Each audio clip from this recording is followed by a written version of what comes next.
tentang baja yang lurus sempurna, apakah kita justru harus membangunnya dalam keadaan bengkok?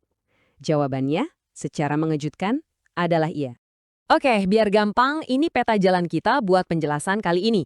Kita akan bahas ringkas mulai dari tantangan skala 30 meter, lalu camber, memetakan jalur beban, ilusi plat dasar, artikulasi sendi baja, sampai ke solusi kunci geser alias shear lug.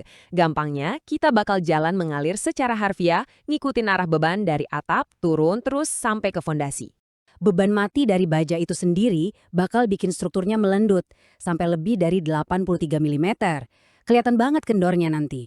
Di dunia teknik, ini bukan cuma soal estetika yang jelek ya, tapi ini masuk ke serviceability failure atau kegagalan batas layanan.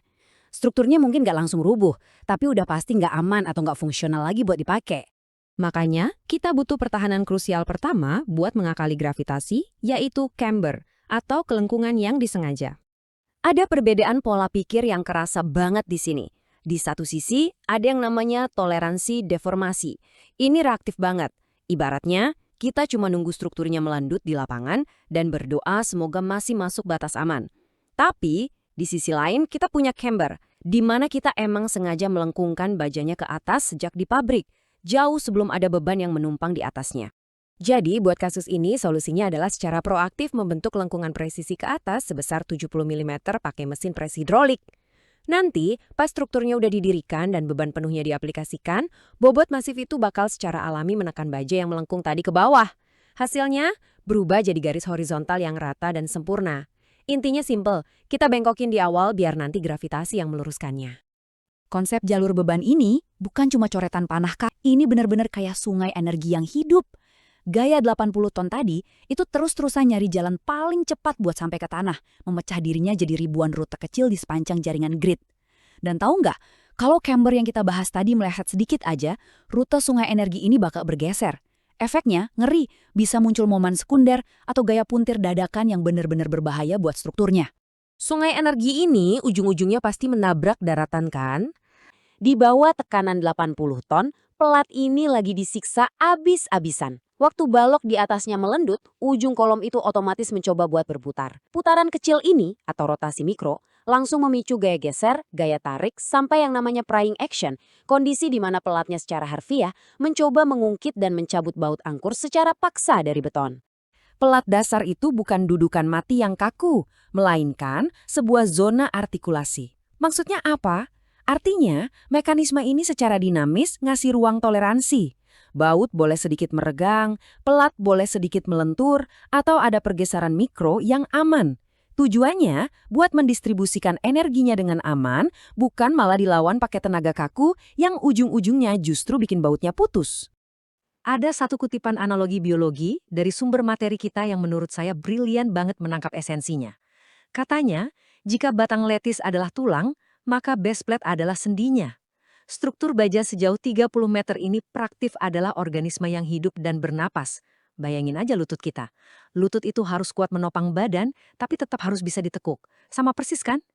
Plat dasar harus kuat menahan 80 ton, tapi tetap harus ngasih kebebasan rotasi biar tulang bajanya nggak patah. Pertanyaannya sekarang, solusi mekanisnya, bentuknya seperti apa? Kenalin nih pin base dengan shear lug. Sebuah solusi struktural yang menurut saya elegan banget buat mengurai gaya-gaya yang saling bertabrakan tadi. Daripada bikin satu sambungan super kaku yang maksa menahan semua gaya sendirian, desain ini memilih buat membagi tugas pengerjaan secara cerdas. Sistem ini benar-benar memanusiakan gaya yang ada. Pertama, beban vertikal yang berat itu ditekan lurus ke bawah melewati plat. Kedua, gaya geser horizontal yang bahaya banget tadi diserap sepenuhnya sama lug, yaitu tonjolan mekanis yang ditanam ke dalam beton. Jadi baut anchornya bisa santai, cuma fokus menahan tarikan aja. Dan ketiga, karena ini sistem bersendi, seluruh titik tumpu tetap bebas buat sedikit berputar menyerap notasi mikro tadi tanpa menimbulkan momen sekunder yang merusak. Rapi banget kan?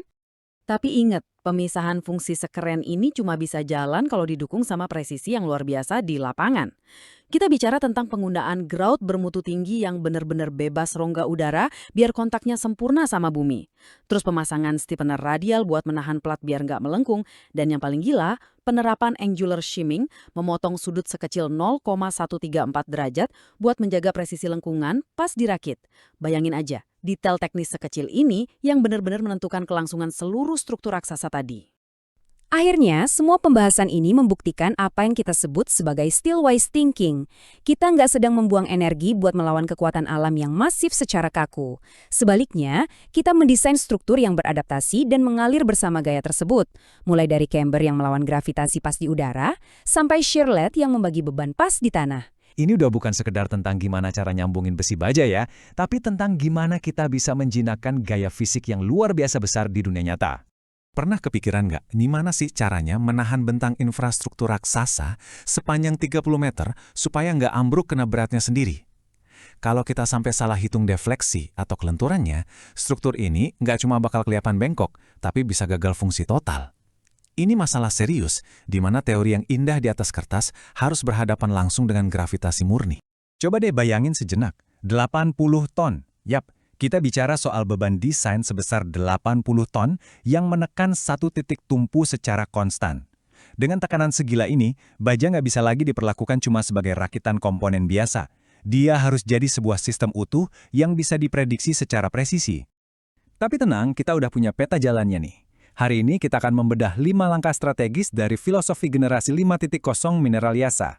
Mulai dari perubahan paradigma, teknik angular shimming, artikulasi tumpuan, homogenisasi jalur beban, sampai sintesis akhirnya.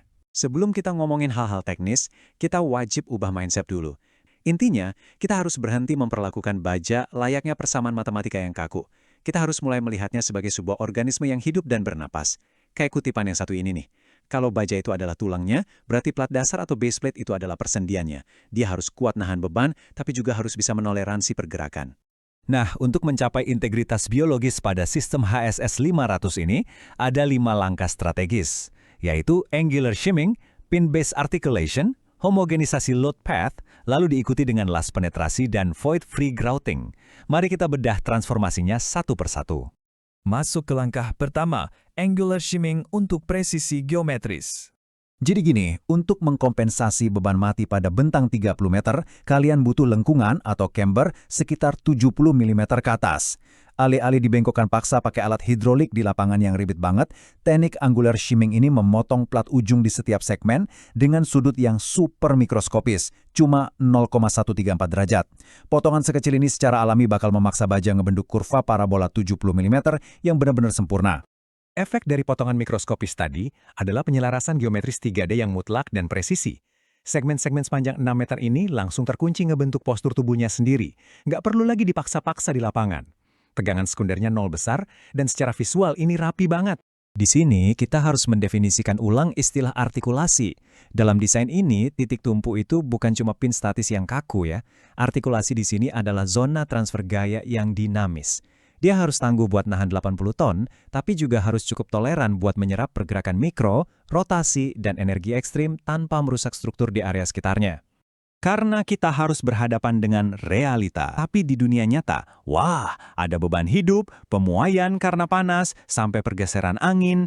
Kalau plat dasarnya kalian bikin terlalu kaku, pergerakan sekecil apapun dari bentang raksasa itu bakal nyiptain momen tak terkendali yang bisa merobek beton atau mematahkan baut. Kita butuh fleksibilitas yang terencana.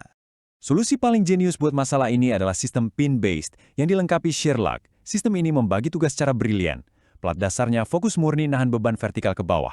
Sementara itu, komponen di bawahnya, yaitu shear lug, bertugas ngambil seluruh gaya geser dari samping dan menyalurkannya langsung ke dalam beton.